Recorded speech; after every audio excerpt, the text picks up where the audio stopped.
Hey everybody, this is Mike with another episode of Shelf Life, where I look back at games I covered about 6 or 7 months ago and tell you whether they're still in my collection, or for crowdfunding games, whether I pledged them myself or am getting a review copy. I took a month off in December to do tons of best of lists, but now we're looking at games I covered last June 2021 and which of the 8 games I featured that month stayed around. So let's get right to it and find out the ones that had shelf life.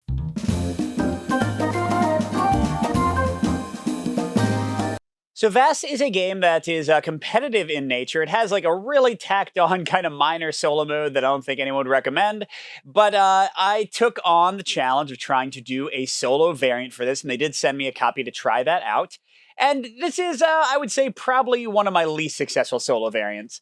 Or I wouldn't even call it a solo variant, because I tried to make Automa rules for every single one of the factions, with mixed success. I think some of them work really well. I think some of them are a bit cumbersome. And is the balance perfect? I don't know. I think it probably works best, or I should say they probably work best, to fill in a higher player count game. Like if you have 2 or 3 players, you can fill in some other factions to add some more chaos to the game. But in terms of balance, when you play like solo against a whole bunch of them, the results are okay. And overall, I think this is a game that is probably fun if you get like the same group to play it a lot, so they know the factions well and they can kind of play against each other well and sort of play their role well. But I certainly prefer Root in terms of leader games that have asymmetric roles like this one. I think that's more freeform in how you kind of interact with each other, whereas this one has more kind of defined goals that go counter against each other, and like one bad player can kind of ruin things. And again, I don't feel like I succeeded that well at the solo modes. This is one that I'm not keeping. I'm going to try to trade this away or sell it. Next, I've got Testament. This is a bit of like a dungeon crawler slash boss battler, but all through cards. So I guess dungeon crawler is not at all the correct term. And it's got some anime art. And the coolest thing is kind of what you see on the screen right now, which is that you build your characters out with different cards. You can kind of do whatever build you want. You can make characters that look like tanks into mages or vice versa. And you can kind of like mix and match and try out different things, and the way they level is really cool. That's my favorite part of the game. And also the combat itself, the varied bosses and their different actions and the enemies you face, and trying to kind of like solve the puzzle of how to survive in this very challenging game is a lot of fun. But this is a case where Peter, my co-designer and podcast partner, liked it more than I did. So I'm not 100% sure if I would have kept it on my own anyway. That's probably 50-50 for me. But Peter really enjoyed this one, so this is one of those cases where I gave it to him. So we're going to call this a call, although if I wanted to play it again, I could certainly borrow it from him. Next is another game I got a review copy of. This is by my friend David Thompson. He designed this. This is Switch and Signal. And happily, while this has not had US distribution, I believe that finally that's going to happen. So if you like the look of this one, you can finally get it. But this is a very puzzly cooperative game where you're trying to move all these different trains. They kind of move whether you want them to or not. And you're trying to control that movement so that they can pick up cubes and deliver them to the right spots. A really nice puzzle for 1 or more players. And this is one that I probably would have kept. I like the puzzle. My kids really enjoyed it, but somebody requested it in a shelf life contest, and or not a shelf life contest. I think it was one of the top 20 games of 2021 winner maybe who requested this. And I'm not so in love with it that I needed to keep it. There are other games my kids like more, but I would not mind playing this one anytime. It's like I said, a fun puzzle. The card play is interesting. They have 2 different maps, Europe and United States, to really change up the gameplay. So a nice one overall, but not one that I kept. Next on the docket is Company of Heroes. This is a really nice competitive war game, very big game with tons of miniatures and dice and tokens and all kinds of stuff, but fairly accessible in terms of the rule set. And it also has an official solo mode, and I really enjoyed this one. This is another one that somebody specifically reached out to me about and like asked if they could get my copy, and it was so big. Just for, you all know how my collection is and how I don't want to, like, it's tough for me to keep everything on my shelf. This one just took up so much space and had like so many miniatures. I really enjoyed the gameplay, but it was tough for me to get to the table. It has giant maps. I can barely fit on my table. So yeah, this is one that when somebody made me an offer, I didn't feel like I needed to keep it. I did get rid of this one, but I really enjoy it, and I'm excited by the new expansion content coming. I think we're going to do another Kickstarter, because right now there's only one AI enemy, just like this one German opposition unit, but I'd love to be able to like kind of put different types of armies against your units and try out different like combinations. So yeah, Company of Heroes, another great one that I unfortunately did not keep. Next, we have Beyond the Rift, a Perdition's Mouth card game. This kickstarted last year, and they did agree to send me a review copy of this one. So we're going to call this a keep because I asked for a review copy because I really enjoyed it. For those who don't know, even when I review games on Kickstarter, first of all, I always do the video before I ask if I can have a review copy because I don't want the potential for like their answer to sway my opinion at all. That would be pretty cruddy, I think. But also, I need to decide if I like the game enough. I don't want to play more of games that are bad. And this one is really good. Now, the graphic design is not amazing. You're seeing these kind of dull cards here. I think they're improving that. I'm not sure. Like, I wish there were illustrations and things. But the card play for this one is really interesting. The way they kind of use stamina and actions is great. And I love the cooperation between characters. You can do tons of things to interact with the other characters, boost their actions, help them attack. The scenario variety is really good, too. So this is one that I'm really excited to play more of. Now, the question whenever I do a crowdfunding one and I have a review copy coming, would this have been a keep? Would I have pledged this myself if they had not given me one? And I want to say yes for this one. I think the cooperation is good enough. I want to play through more scenarios, try out more characters, try playing with other players more, that I want to see this more. Now, will I keep it eventually? Who the heck knows? But yeah, I think I would have pledged this one. It was cheap enough, even if I'd not gotten the promise copy from them. So this is our first keep of the list. That is a long time before we had one. This is a pretty bloody month so far. All right, and next we have Detective City of Angels. This one is one that I covered back when it first came out, like 2 years ago, but I did another video in June that was an expansion case. And yeah, that probably already tells you the answer. I have bought all the expansions for this, even when I was at PAX, and I said hi to AJ and Evan from Van Ryder. I bought like the one-off case that they had for sale there. So I really love this one for solo. I love it for co-op. It's even fun competitive, maybe the most fun, because then you have the Chisel who's like trying to fool other players. Although I will say, at a recent game night, I played this 5-player, and that was too long. I do not recommend it 5-player. That was too much because waiting for each person to take their turn and like read things secretly was a little bit of a slog. I would say probably like 2 to 3 players is a sweet spot for this one.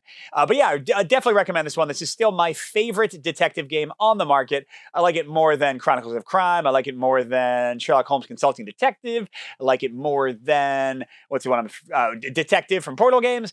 My favorite. Big recommend, and definitely another keep. 2 in a row. And almost finished with the list. Next, we have Cubitos. If you don't know, this is a racing game that has a mix of racing with dice building. You kind of buy these different dice on the card that I'm showing you right now, and they build out your dice pool, and then you roll the dice and use them for different special abilities, and you can switch out which cards you're playing with to change up like the abilities and combos you have, all of which is very reminiscent of the bag building in Quacks of Quedlinburg, and that's exactly why I bought this game, because I heard that it was like Quacks of Quedlinburg, but with dice and racing.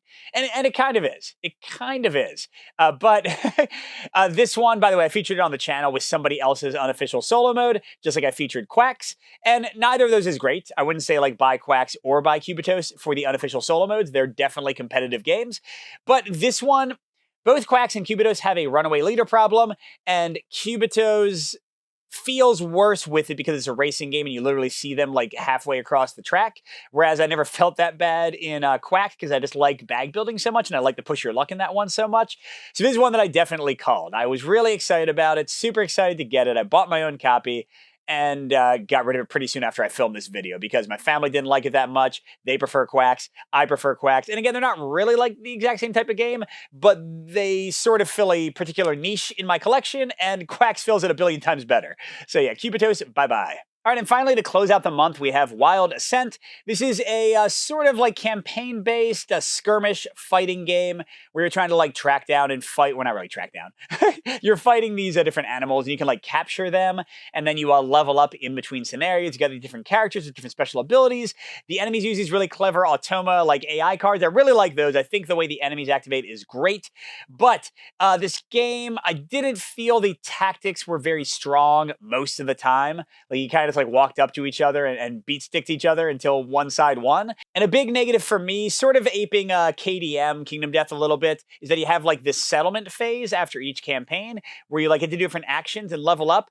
And the rules for this, at least in the original edition, they did a new Kickstarter, and I think they're going to clean these things up. In the original edition, they were just, they were terrible and like not clear at all. And there weren't interesting choices. It was, compared to something like KDM, totally unfun and not great. So, the combat was okay. The rules weren't good for me. I didn't like this other half of the game.